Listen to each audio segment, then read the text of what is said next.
ఎడారిలో సెలయేర్లు సెప్టెంబర్ 7వ తేదీ. దేవుడు మనకు ఆశ్రయమును దుర్గమునై ఉన్నాడు. ఆపత్కాలములో ఆయన నమ్ముకొనదగిన సహాయకుడు.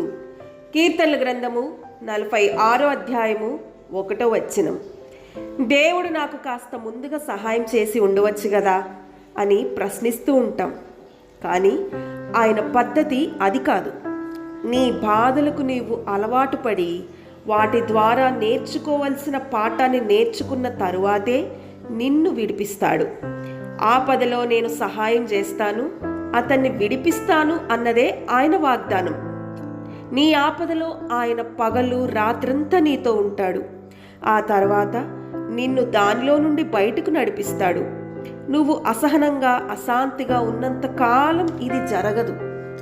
నిమ్మళించి శాంతంగా అయినప్పుడు ఆ బాధలను ఆయన చాలిస్తాడు. చాలా విలువైన పాఠాలను ఆయన ఆపదల ద్వారా నేర్పిస్తాడు. అవి మనలను జ్ఞానవంతుల్ని చేయడానికి ఉపయోగపడతాయి. ఆయన కార్యం నెరవేరినప్పుడు గొప్ప ప్రతిఫలం దాని ద్వారా మనకు కలుగుతుంది. దానిలో నిజమైన ఆనందం ఉంది. దేవుడు వాటిని ఆపదలుగా లెక్కించడు, అవకాశాలుగానే లెక్కిస్తాడు. ఆపదల్లోంచి, ఘోరమైన విపత్తుల్లోంచి బయటపడాలని చూస్తున్నావా? వాటిలోనే, మన దేవునిలోనే మన శాంతి, విశ్రాంతి. ఒక నిరక్షరాస్యుడైన నీగ్రో విశ్వాసి చెప్పిన మాటలు ఎప్పటికీ మర్చిపోలేము.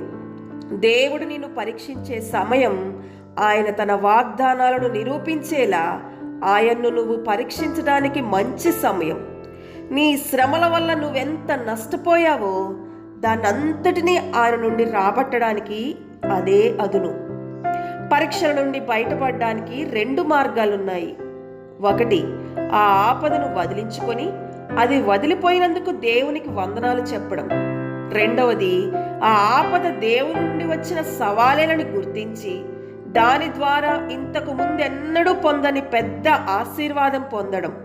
దేవుని కృపను పొందడానికి వచ్చిన ఈ అవకాశం గురించి ఆనందించడం.